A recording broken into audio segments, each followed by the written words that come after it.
Welcome to Crushing 1L, a podcast about the Wild Wild West. I am Aaminah. I am a 1L at UCLA Law, and I'm joined by Abhi, a 1L at Penn Law. Abhi, welcome to the Wild Wild West. Thank you so much. I love that movie, or that the music video, I guess more specifically. So I hope that we get to Will Smith dance together.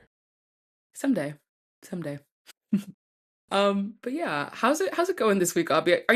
You're finally back in school, Finally right? back. I'm a week behind Yeah. you, but we're in the middle of it.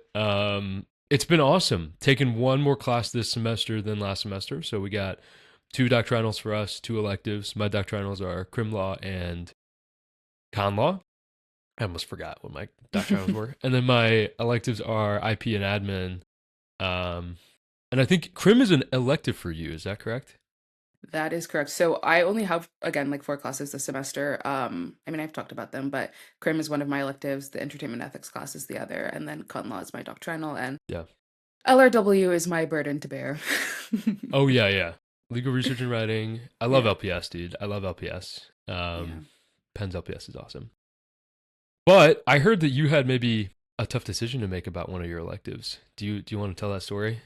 Yeah. So I believe back in the fall/winter period when I was deciding initially what classes I wanted to take, I talked about how I wanted to enroll in the civil rights class that we have here, which is taught by Cheryl Harris, who is like a legend in the civil rights field. But yeah, so I wanted to enroll in that civil rights class, and I was really devastated when I didn't get in. I was waitlisted, and like the waitlist was so incredibly long, and I was like, "There's no way I'm gonna make it into this class." Like it was, I had to go through like the 7 stages of grief. It was really difficult.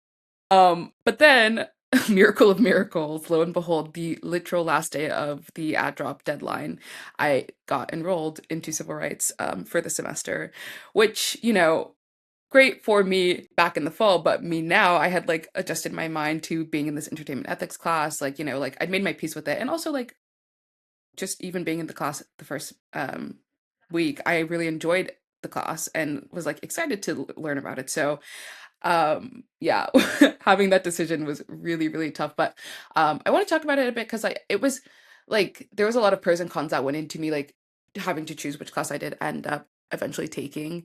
And I don't know, like maybe you might have a similar decision when you're enrolling your classes or like picking which classes you want to take for your electives after your first semester. And for me, like some of the guiding lights that I used to eventually make that decision was like, first and foremostly, like last semester, I felt like very chaotic in terms of like where I was focusing my attention professionally and where I wanted to go in my career. And so like kind of at the end of the semester, I finally came to the decision that I would like focus on moving in the direction of entertainment, even though still like I have a general interest and I like want to keep my options open and explore other possibilities as they're presented to me through my law school curriculum and all that. Like I decided I wanted to just move in the direction of entertainment. And so like when I was deciding between civil rights and entertainment, I was like, okay, like which of these aligns more with where I'm trying to go right now. And additionally, like the civil rights class, it's not like I'm never going to take it. It's just like a not right now thing. Um, you know, I'll definitely have another opportunity to take civil rights in the future, especially because I'm in the critical race studies program here at UCLA, and it's one of our requisite classes to get that specialization on your transcript. So I'll end up having to take it at That's some point. and that's a huge thing to consider, right? Like if you're Yeah. if you're considering a certain kind of degree program or degree path and you're Mhm. gonna take these courses, they might be more or less of a priority depending on how much of them you have to fit in, how many of them I should say you have to fit in, and what order you have to fit them in. So yeah, Yeah. great consideration. Yeah. And yeah, so that and like I really had to like consider too like the workload I was taking on with each of those classes.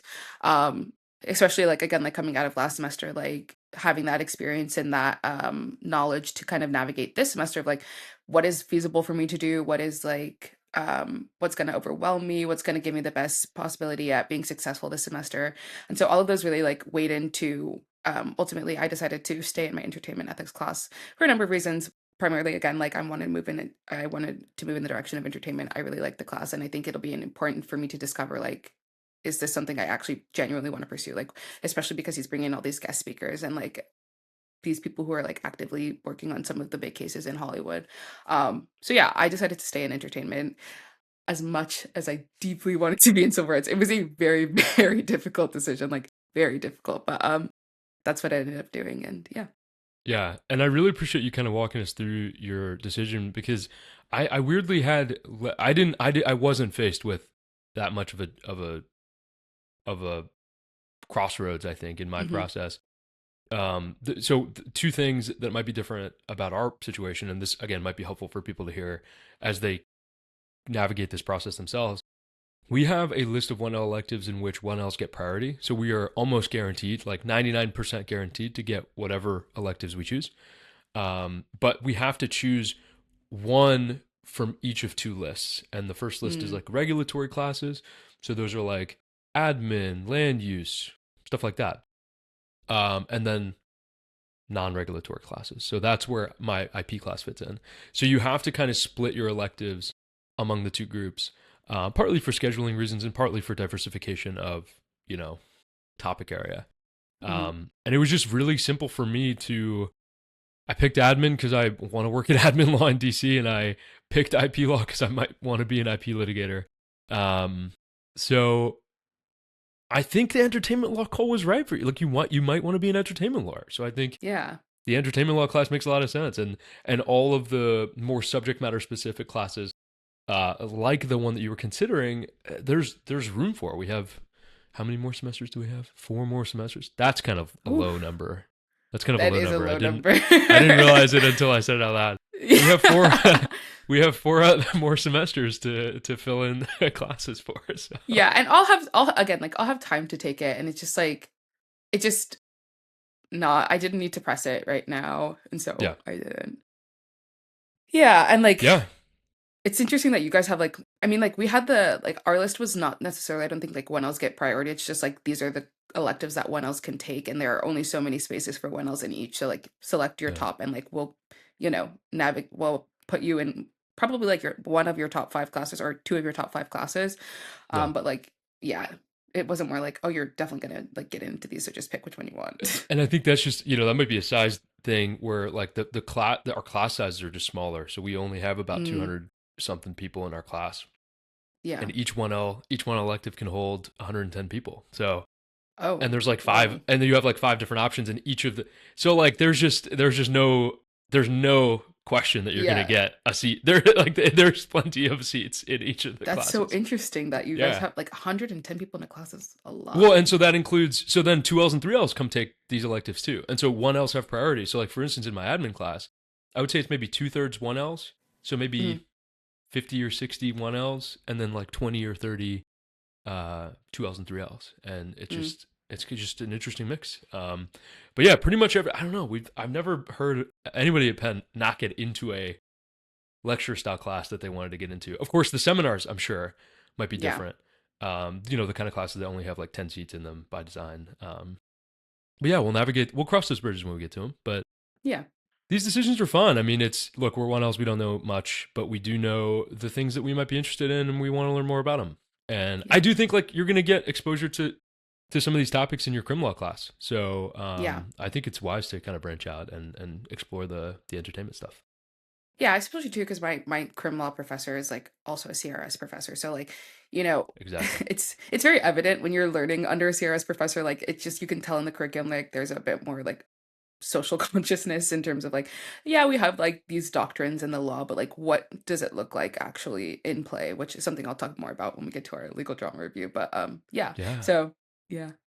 Speaking of just this is kind of a segue to our second topic. But we did want to talk about pro bono and voluntary. So before I segue, we do want to just kind of mention alongside the electives, more stuff going on extracurricularly this semester, at least I think for the two of us.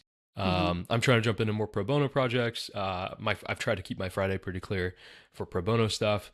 And yeah, really excited to my stuff it's mostly like estates, like wills and estates related and tax related, and doing some employment advocacy.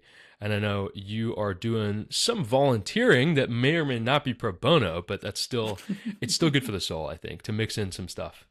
Yeah, I mean, I also like definitely have to like thank you for reminding me. I have to get in contact with the pro bono office here at UCLA. But I have been doing. I mean, I continue to do volunteering stuff. I continue to do my volunteering opportunity on Saturday, and then this Saturday I also did some canvassing for somebody running for city council here in the West Side. Yeah, vote Faisal Malik. For those of you who are listening from CD 11, Congressional District 11. But yeah, Very stuff like cool. that. It's really fun. It's really good to get out in the community. I mean, like the canvassing thing was like it was fun for me because I was obviously like with some of my friends, and then walking around, being outside is just good for the body, good for the soul. Yeah. Yeah, I those of us on the East Coast are not going to be outside this weekend. We are getting dumped on. We're getting one of the biggest snowstorms of the year right now, so I will not Tough. be canvassing for anybody. But I'm Tough. glad that you're out there getting politically active and physically active. It Love was it. a beautiful day in Southern Yeah, like California. sunny Like 75, I'm sure. Yeah. gorgeous. It was gorgeous. Yeah. Over it, and over all of the California people. No, it's really cool. We so not to flex. Penn has Oh, the highest pro bono requirement of any ABA accredited law school. We require students to do 70 hours of pro bono instead of just 35. So, but yeah, no, the pro bono offices at all of the major law schools, I think, are really, really helpful. Some of the loveliest, smartest, coolest people you'll ever meet. So reach out to your pro bono teammates and people that facilitate pro bono at your school when you get there. It's really, really fun. Um, okay, but this was the segue okay. that I secretly wanted to Yeah. make earlier, which is speaking of using the lessons we learned from last semester to inform your elective decision and to inform Mm. maybe your approach to your classes this semester. Yes. Yeah. How similar are your classes this semester to last semester? Mine feel a little different. How Yeah. are you feeling? No, actually, this is so interesting. Like, two things are different about classes for me this semester, and I think we were talking about this. Like, one, it seems like there's a lot less immediate case load. Like I don't know if we'll have more cases as the semester progresses, but like immediately, like even in my crim class, we spent crim and con law actually, like we spent a whole class talking about like one singular case rather than like talking about a doctrine and then using like three or four cases to talk about it. So like that. And then like the other thing that feels really different for me this semester is again like in terms of like strategizing and doing things differently. Like I'm handwriting this semester. I think you have to handwrite for all your classes anyway. I had to last semester, and this semester I'm choosing to. I'm going full. I was full analog, and I continue to be full analog. Yeah. So I'm also like doing handwriting and like I honestly like this it can be a little like tedious in terms of like you'll feel compelled to use your computer when everybody else, I mean, maybe you don't feel that way, but like in my classes, like if it's not required that we use our that we write by hand, like everybody's click clacking on those keyboards. The peer pressure is real. It is real, but you have to Yeah. fight it. I mean, you have to fight it. You're Well, stronger. no, honestly, I thought about it like I don't know, like there's something about the like actual physical experience of writing that is like I love it, enjoyable dude. to I me. love it, dude. And yeah, and so like I thought about like taking that away and bringing back the laptop, and like it just was like no, I didn't want to do it. So I'm going through with the writing thing. And that has been really interesting. Like I feel like I mean immediately I feel like I'm retaining stuff more because I have to, I mean it's taking don't underestimate that it does take a long time. Like it does take longer to write the notes. But I feel like I'm retaining more of what I've written. And like on that and on the reduced caseload, like there's a strategy there to like write less. Like for my con law class, honestly, like we were reading Marbury v. Madison Marbury v. Madison in McCullough v. Maryland. And like don't tell my professor, but like I didn't take any notes on McCullough. Like I read it, I did my like demon reading. I read it, I understood it, like interpreted to like actually understand rather than just like reading it and writing stuff down. And like in class, I felt like I was totally able to like keep up with the conversation. And because I hadn't like spent my time like writing the notes from the case, like in class, I just wrote down like the way the professor was going through the case rather than like adding into what I'd already like pulled from the case. You get what I'm saying? Like I felt like it was a more useful approach for me. That is you're describing and articulating probably better than I could my exact approach to law school so far. I Yeah. try to read, like you said, almost the demon way of reading, which is just reading to understand. I try not to take notes while I'm reading because I think notes can be distracting. I think what you said is really important. Sometimes writing less is more. Sometimes actually trying to distill things down into the essence of the thing makes your brain do more work, Yeah. and you might come away with fewer notes, but those notes are more substantial. So, for instance, like coming away with a really solid rule statement from McCullough, right? Like you don't have to take notes on McCullough as long as you know what the case stands for. Hmm. Or the professor spent our whole class, one whole class, talking about Marbury. Now, Yeah. I took maybe a page of notes, but there's a lot of white space on that page because I was trying to like connect, I was draw arrows and making boxes around stuff, drawing stars next to important things. So Hmm. there's only maybe like 5 or 10 lines of notes on that page. Oh, But interesting.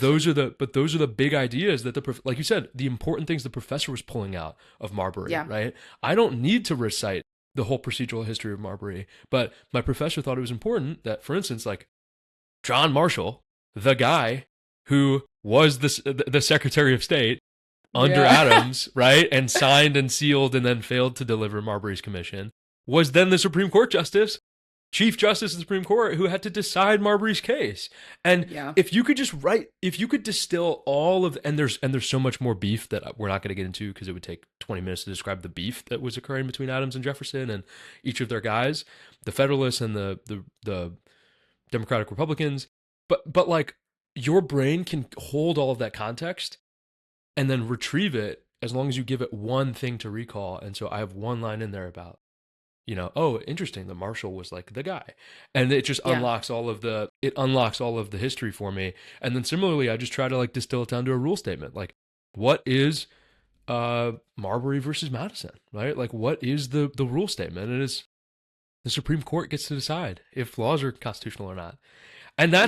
that's it. And if you don't take anything else away from the case, as long as you take that away from the case, you're safe. So, yeah, Yeah.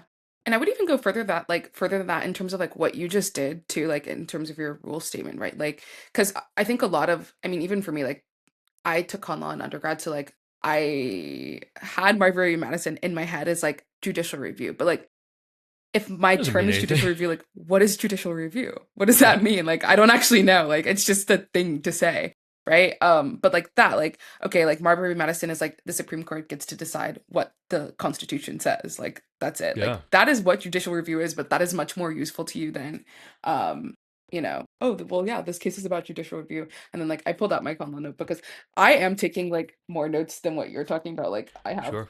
very extensive class notes, like pages. Yeah. I'm like, But you can see me. even it, and so yeah, I mean, for those listening to the podcast and not watching the video, I mean, it just Yeah. showed like a very reasonable amount of notes on a couple pages of notebook paper. But you're not transcribing the class, right? People on their laptops, man. I mean, don't get me. I'm gonna go on a rant a little bit.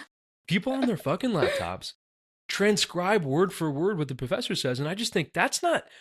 What's the point of coming to class?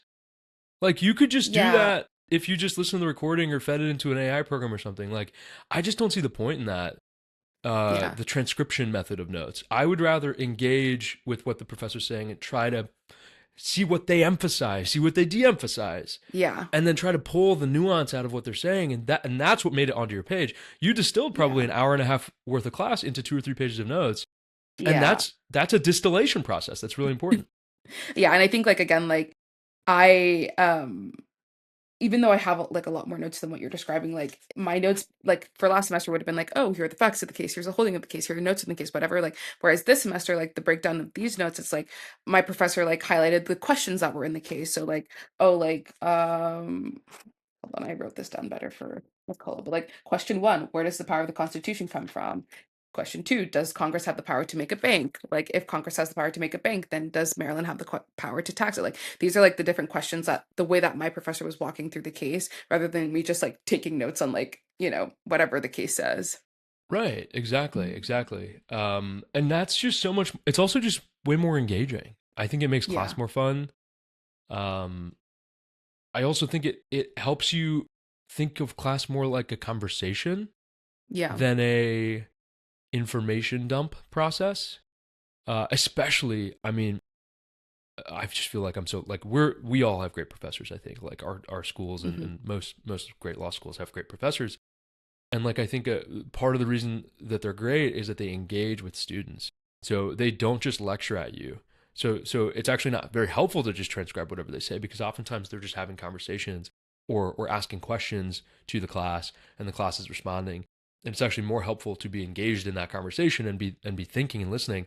My admin professor it says this very fun thing where he's like, "This is important. Put your pencils down."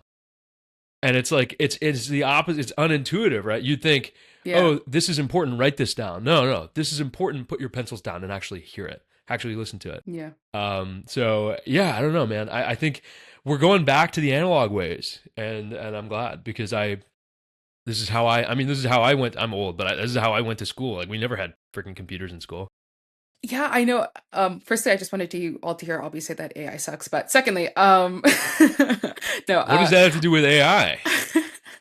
I'm just saying you're like, we're going back to analog. Like you No, recognize the look. I superior mean, method of human you won the intelligence. debate. You convinced me, And and I'm gonna continue to just I'm never using AI again. I'm never using a computer again. perfect, perfect. I'm going back to pen That's and gonna paper, make friends. podcasting really hard, but no, but now I lost my train of thought. Um Wait, no, I literally lost my train of thought. Something about analog.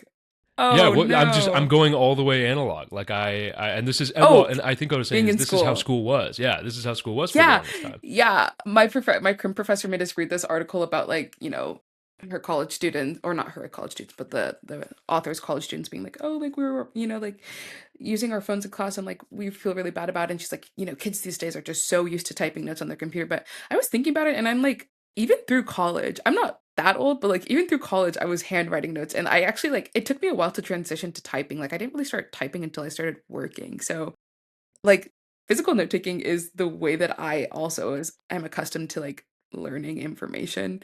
And Me it's too, what I'll be man. doing this semester. Yeah. Yeah, yeah, me too. I think I don't even, and this is like, again, I'm gonna step off the soapbox and like we'll move on from this topic, but this is our second big topic of today, so we're allowed to talk about it a little bit. Yeah. I can't even conceptualize taking notes on electronically. That Mm, doesn't even register to my brain as a way of taking notes, right? Like all through school, you just had a piece of paper in front of you, or you had some sort of worksheet that you were working through, right? Like in elementary school or middle school. And then in high school, yeah, you were kind of expected to like, I don't know, you have a notebook, like figure it out. You weren't even allowed to have laptops when I went to high school. And then in college, I don't think that laptops ever made sense in college because we were drawing a lot of diagrams and again, I just before like tablet technology took off and people had their fancy drawing stuff. But yeah, like in engineering class, you were drawing a lot of diagrams and you were working with pen and paper a lot. And then I got, working like in the working world, when you're on the phone with a client or you're in a meeting, you're not going to pull out a laptop to type notes while a human is talking to you. That is such a, I don't know. That is like maybe this is again very old school, and I've worked in kind of old school industries. I've like time in yeah. finance, time in the military, but like it's just considered a little bit disrespectful, a little bit rude Mm. to just clack clack clack clack clack clack clack while somebody's trying to have a one-on-one face-to-face conversation with you. Much Oh, well, more, yeah. Well, that's odd. Yeah. yeah, right. Much more reasonable to just have a piece of paper or a notepad and a pen, pen and paper in front of you. And then additionally in the army, I mean, you pull out a notebook and with a pen because you're in the woods and there's no internet in the woods anyway. So Yeah. yeah. Anyway, I'm old and I'll stop ranting, but I love it, dude. I love it. I hope the analog works for you. I really do because I think it's awesome. Yeah.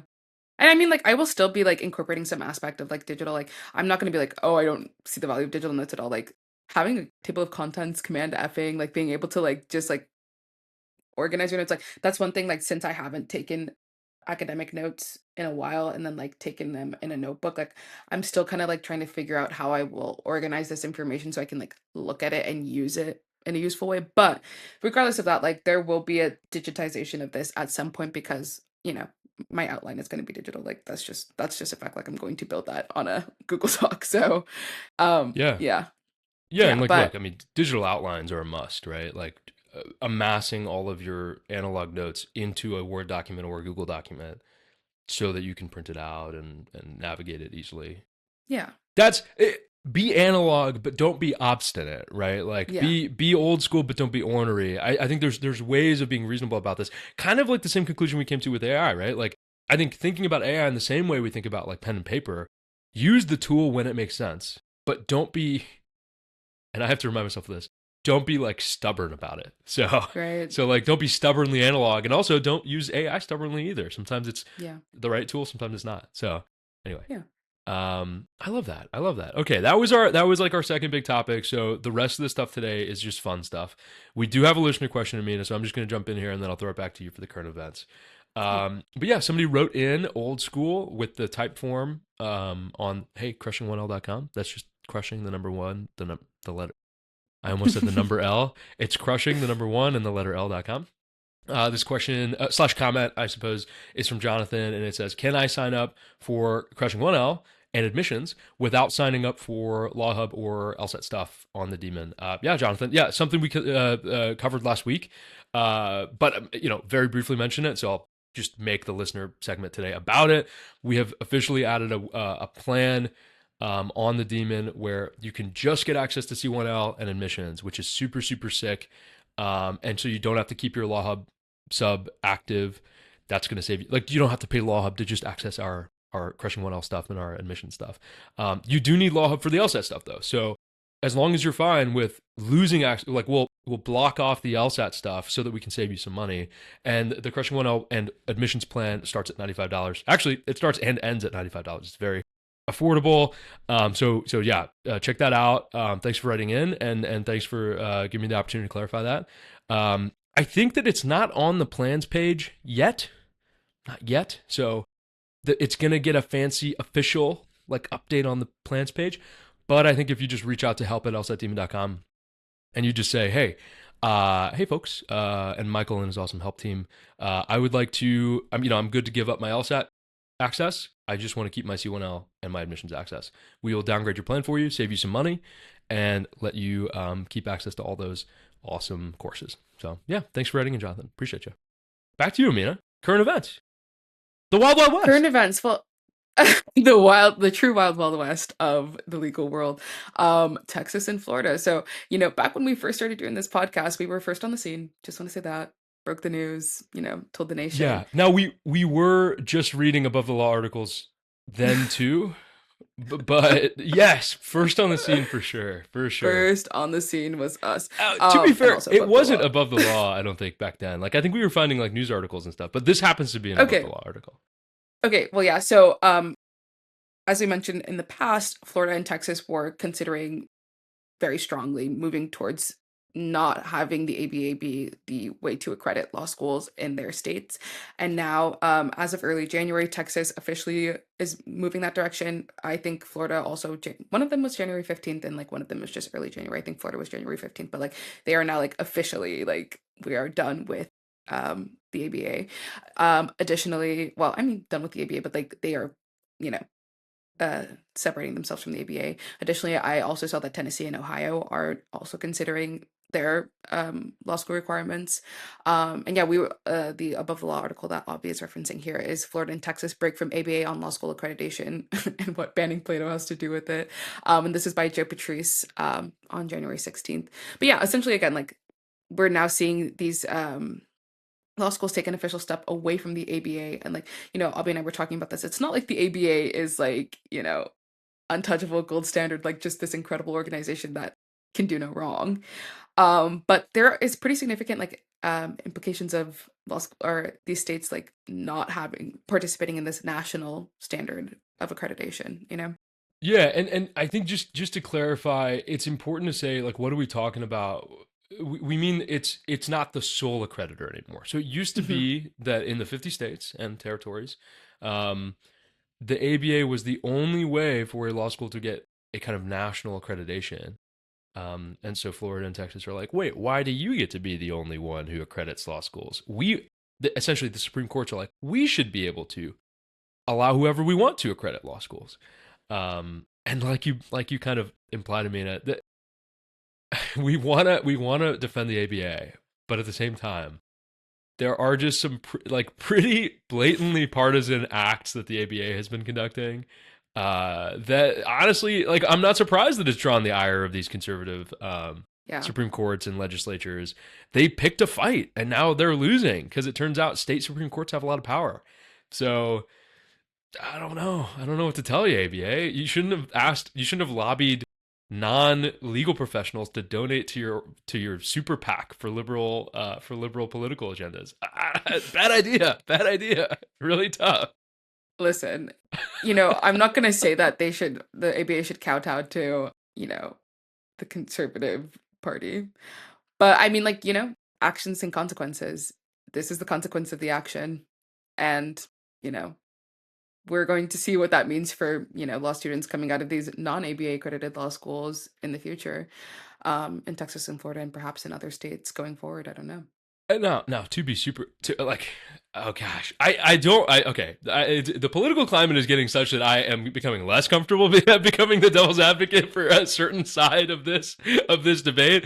But I will just step in and say there is a very notable exception to the ABA accreditation rule currently, and it was the first and the most prominent one, and that is the great state of California.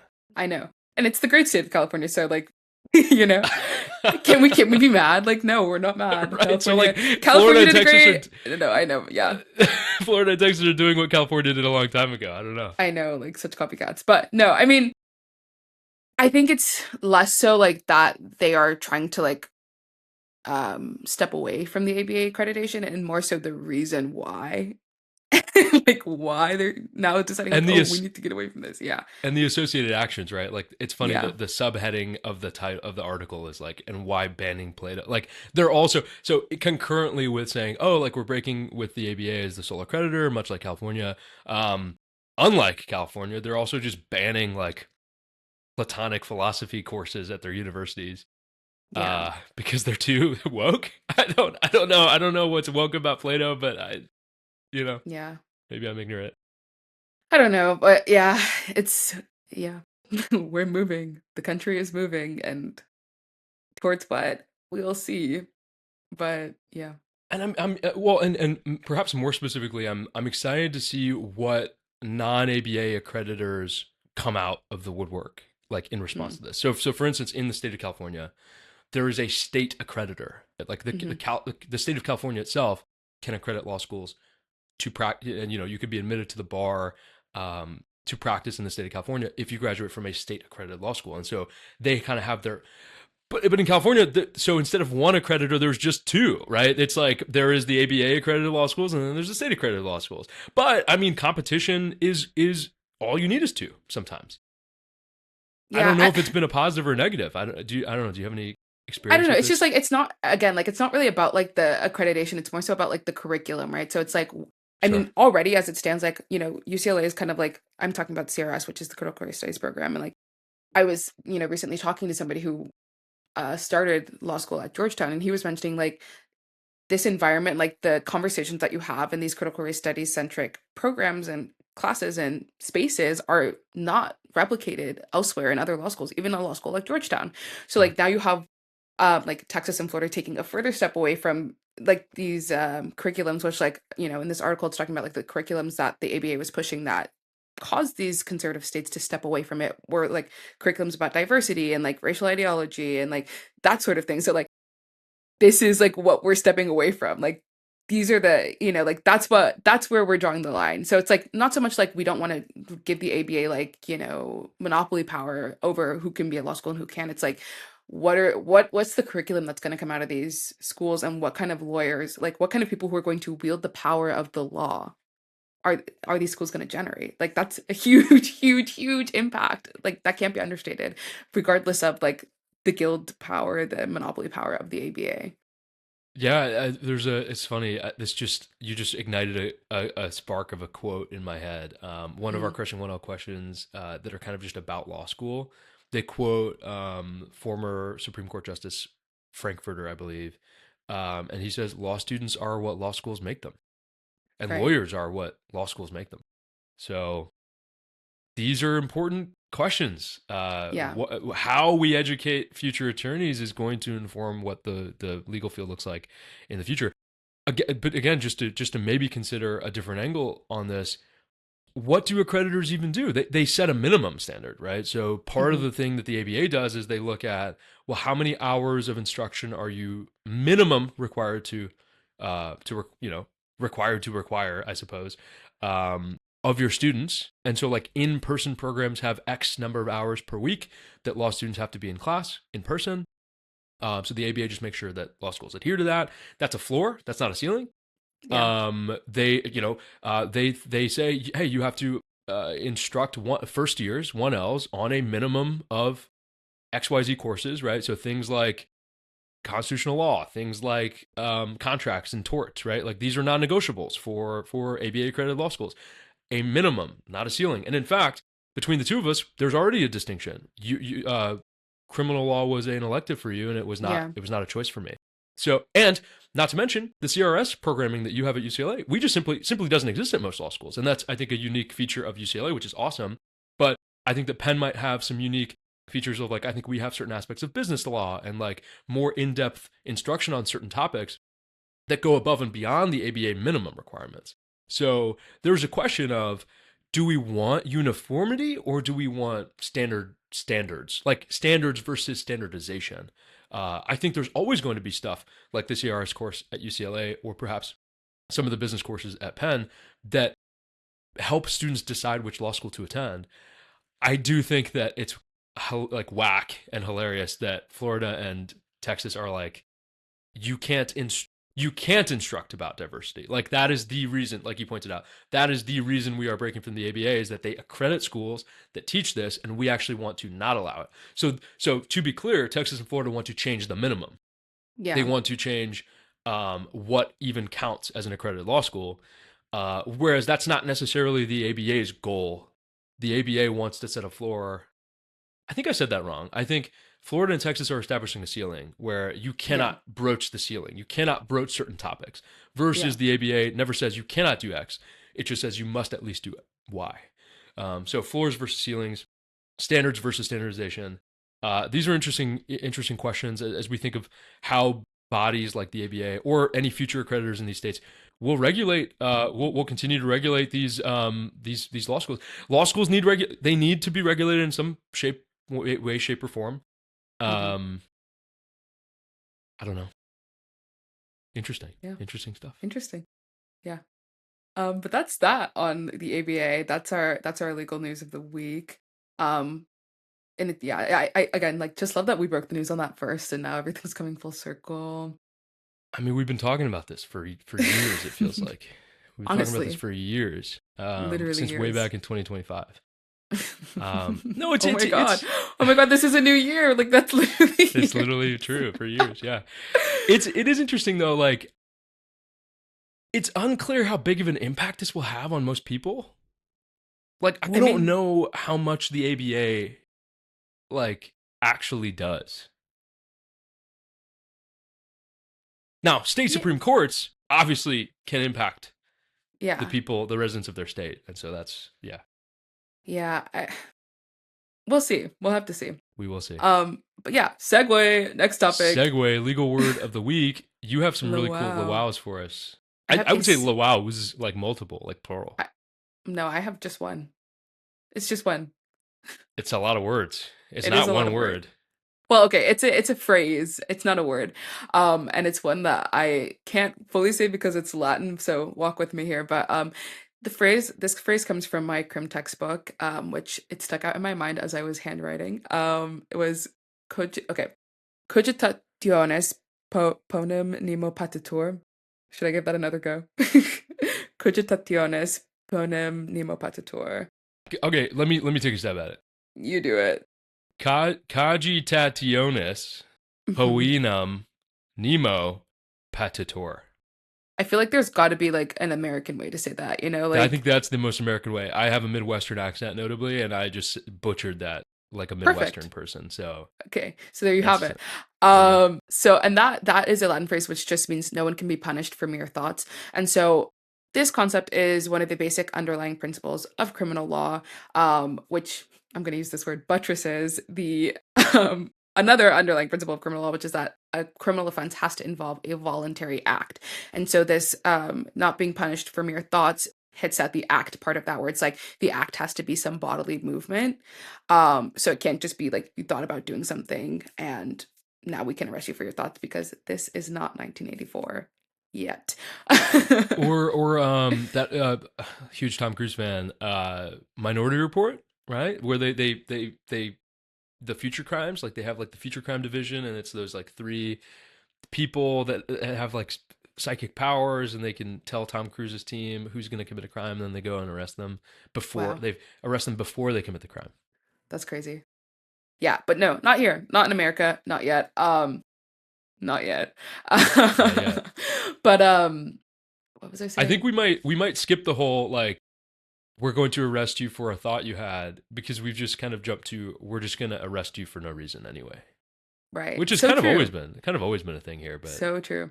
No, that not I mean not kind of always been, but um this interestingly that even though you can't be punished for a mere thought, like this also includes like if you wrote something down like to yourself, like you can't be arrested for that. But in terms of like conspiracy, like if Abby and I plan to do something criminal together, like that can constitute an act because like now it's between two people. Like that, even if we haven't actually taken any like physical movements to like commit the crime, like the act of us like communicating about it is enough to establish that voluntary act as the basis for actus reus, which is another, you know, legal Latin term that I just threw in there, which yeah. Anyway, that's the voluntary act part of criminal law. Yeah.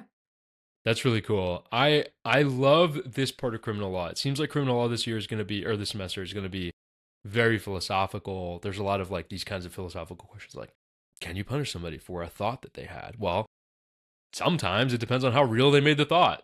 Like Yeah. can a rapper who rapped about acts of violence in a song, like is that a confession, right? Like Hmm.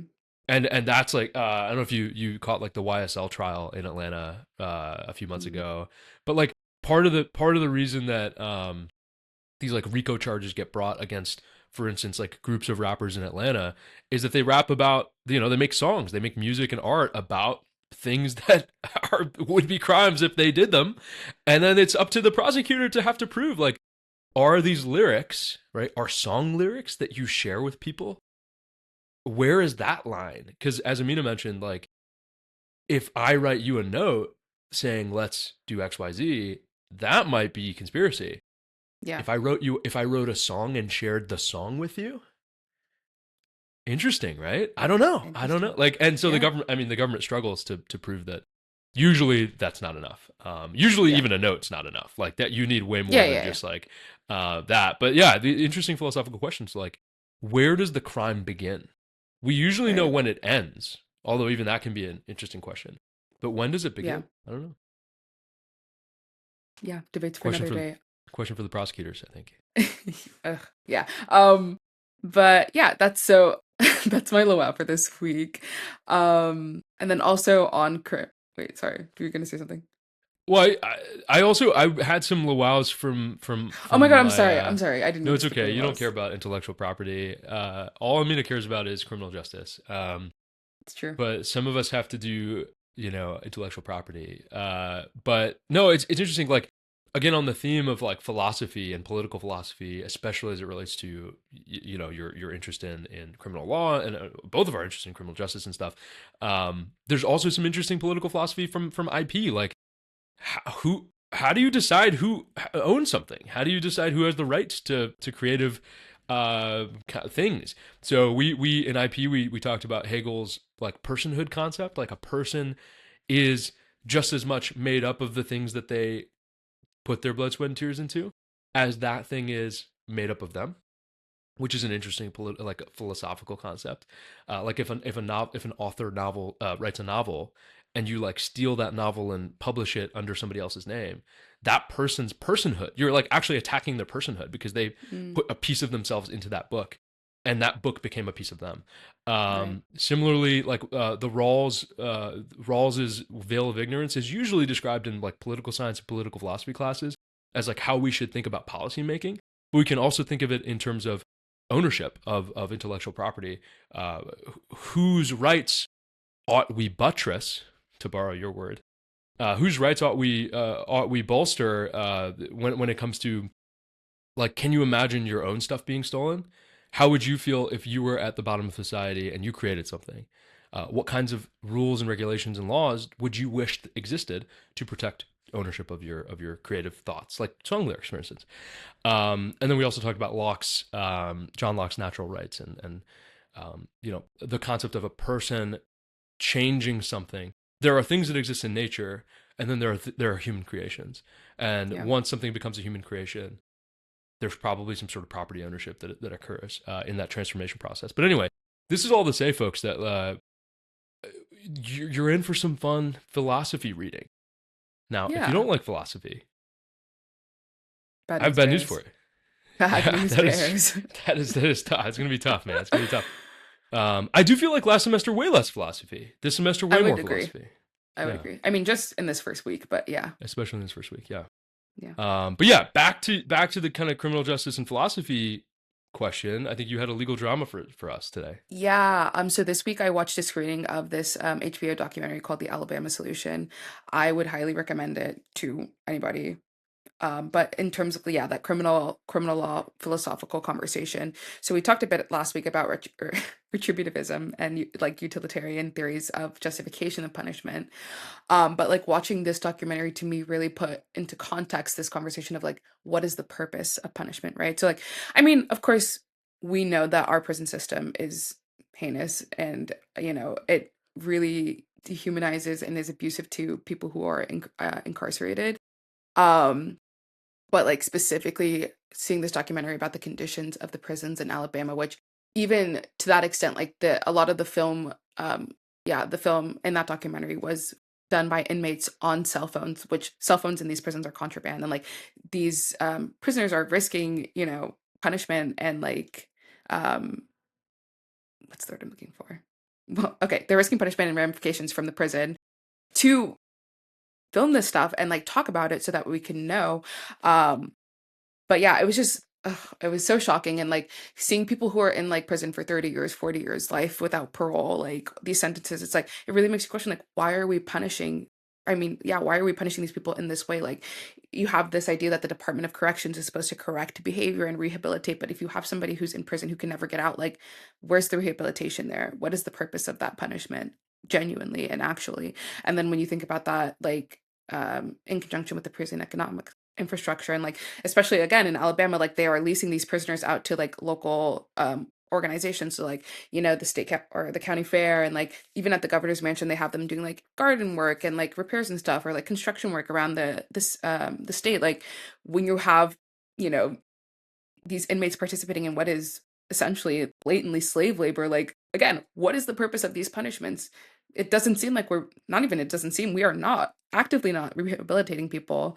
And then like we're removing these people from society with no efforts to like actually help them improve and like just taking from them and abusing them. And it was horrible and awful, but like so important to view and like again, like really important to like not to take that conversation that you're having in your doctrinal classes as a theoretical and like put it into the context of the real world and like the real life impact that these policies and um yeah laws have on people's lives.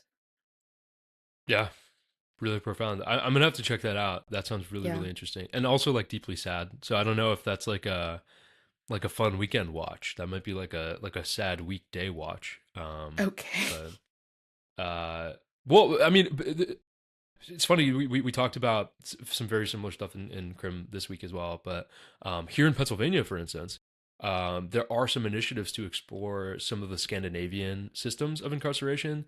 It more focused on rehabilitation and safety and security, trying to bring safety and security to people's lives, Yeah. because it turns out that those are pretty important factors that lead to people committing certain offenses in the first place. Yeah. Um, a lot of people don't want to do crime, it turns out. So yeah, I'm really excited to see different systems. Now, obviously, I think Alabama doesn't sound like they're gonna explore like a Scandinavian system anytime soon, but No, yeah, well, uh no. That's the whole point of the yeah. Alabama solution, right? Yeah, That's right. what the governor There's an Cabby was Alabama saying. problem. Yeah, Alabama solution, not a Scandinavian right. one. Yeah. Yeah. Well, so the Alabama solution, to put a finer point on it, is mega prisons. Is that, I think Oh you yeah, that's what she decided. She was like, in order yeah. to like, deal with these like understaffing issues, the abusive prisoners, all of that, like we're gonna build three new mega prisons. Yeah, and Right. the one big piece, obviously not nearly all of it, but one big piece of this is the perverse economic incentives that exist to produce to create systems, institutions, and building, like literally just physical buildings like that. The amount of funding the state gets, the amount of funding the city and the county get for simply building a giant prison are astronomical. It Yeah. revives the local economy. It employs hundreds of local people. They get federal subsidies, they get state subsidies. So the amount of money that these areas, these communities get from participating in this yeah, it creates a really perverse incentive. Like I don't honestly, I'm not going to say I don't blame them, but like you can see if a community is like really economically struggling and potentially doesn't really value the lives of the people that this may affect more directly. It's kind of a Faustian bargain. It's like, sure, I mean, $100 million and maybe the quality of life of these people goes down, but they're kind of shrugging and going like, well, it's the Alabama solution. Right. Yeah, Tough. but definitely check that out. Alabama Solution, that's on HBO. Highly recommend it. It just got nominated for an Oscar, so yeah. Wow, Yeah. wow. Alabama solution and then Leo. I think Leo's up for an Oscar too. So Okay. one battle after another. Right, Leonardo DiCaprio. Right. Yeah, Yes. yeah, Yeah. yeah. Cool. People are gonna cancel me for making that joke. I don't mean to bring levity to what is a serious topic, but I simply, I cannot, I'm unable to not. So it is a compulsion. I apologize. No, thanks for sharing that. And, hopefully listeners can check that out. And then just a reminder, I think I think book club, we're recording this on a Sunday. Book club's going to meet this afternoon. Yes. Next Yeah. book club is probably going to be the last Sunday of February Yes. sometime. Sometime there. And you're going to Um, read Jailhouse Lawyer. Yeah. I'm Jailhouse Lawyer. actively in the process of reading Jailhouse Lawyer for Crim again. Sorry. It's going to be a bit Crim centric for this coming yeah, book club, but it's a really good book. And I'm excited to talk about it with you guys. Yeah, And very also cool. excited to talk today about, well, this will come out after that, but we're going to be talking about Piranesi Oh, today. I had it on my desk earlier, and I was going to hold it up during the segment, but I Yeah, moved it's it. over I was in my cleaning. book stack, so I don't have it Yeah, either. I was cleaning my Yeah. desk a little bit. No, really pumped for book club, Amina. Everybody thank Amina for bringing book club back. Very fun. No, I think like if somebody isn't interested in criminal justice and criminal law topics, I think that's okay. I do think that as an attorney in the United States, you should be aware of these topics of cover, like 100%. at a minimum, like nobody's asking you like if you go to law school you have to devote your life to these causes. I don't think that's the ask. I think it would be nice. I think a lot of attorneys, we do have like a kind of social and like moral responsibility to uphold justice in our communities. It's part of the we have a tremendous benefit being in this position, and so we do kind of have a moral responsibility to uphold justice. But even if you listen and you're like, well, I appreciate the importance of it, but that's not really what I'm going to law school for. Totally fine. But like, I don't know, it's pretty interesting, and you're gonna have to take, well, maybe not have to take, but you're gonna mostly likely have to take criminal law, and you're gonna have to be aware of these topics, and they're, I don't know. I don't know what I'm saying. I'm vamping. I'm just vamping at Yeah, this we're point. gonna read Jailhouse Lawyer. You can read it, you could not read it, but I would recommend that you do. And we'll Yeah. have a conversation about it at the end of February. But yeah, I think that's it for us this week, Avi. Nothing else. It's such a long. It's kind of long. We went long today. I just kind of rambled about a bunch of stuff. It's okay. Guys, if you don't want me to ramble, leave me a comment and tell me not to ramble. Or if you want me to ramble more, leave me a comment. Tell me to ramble more. Yeah, we Cool. live to serve. We do live to serve. We are here for you guys. Let us know. We are gonna have still scheduling some guests. So we're gonna have some guests on this semester. I would love to hear if you want to hear from a particular field. Let us know. Leave a comment. I want to hear about a business lawyer in this kind of industry. I want to hear about from an entertainment lawyer. I want to hear about, or I want to hear from a criminal defense lawyer. Let us know. We'll bring them on. But yeah, that is all we have for today. As always, if you enjoyed the episode, please the episode. The episode. If you enjoyed the episode, please subscribe, leave a review, or share it with someone thinking about law school in your life. Maybe we can talk them out of it or into it. maybe into it. I mean, I don't know. We're kind of like we're like playing the two different stuff. Like you listen to Ben and Nate's pod, and they're like, "Don't come to law school," and then Amina and I are like, "Law school is so fun, and you learn all this interesting stuff. Come to law school." We're also like, don't come to law school, but like also we clearly are nerds and like geeking out about these law school topics, you know? Oh my gosh! Wait, I'm so sorry. Before we go, we had one of the best days at Penn Law recently. Well, no. So one of the best days at Penn Law period every year is the Kitty Cup final. The Kitty Cup is our like oration, like our oral argument competition, and so a bunch of 2Ls and 3Ls compete. The best four oral arguments get to be in the finals. We brought in the Chief Justice of the Sixth Circuit, and then a couple of other really cool judges to be the real life judges, and they pretended to be the Supreme Court. And they argued a real life Supreme Court case that is on the docket for the real Supreme Court, Olivier versus the city of Brandon. And they got to make arguments for both sides. They got to make respondents. They got to make arguments for respondent. They got to make arguments for petitioner. And I don't know why I did it in that order, for petitioner and respondent. And it was just so fun. And then we filled the biggest auditorium. This is all to say, you call us nerds. And the Chief Justice of the Sixth Circuit called the entire Penn Law student body nerds. He was like, "This is the wildest like arena I've been in for an oral argument competition." We had like the heads on a stick of like of our classmates. Yeah, we were like cheering after their arguments. We were cheering for the judge, for the justices. It felt like a high school football game. And the Chief Justice was like, "I feel like I'm in an Ohio State football game. Like, this is so weird. You guys are huge nerds. You're nerds for the law. You're nerds for oral argumentation. You're nerds for just being in the law school community." And it's so true. You're right, Chief Justice. We're just huge nerds. So yeah, I don't know. Interesting balance, right? Like Ben and Nate, like, don't go to law school, and we're just like, maybe come. Maybe it's fun. Maybe do. Like, maybe. I don't know. Maybe.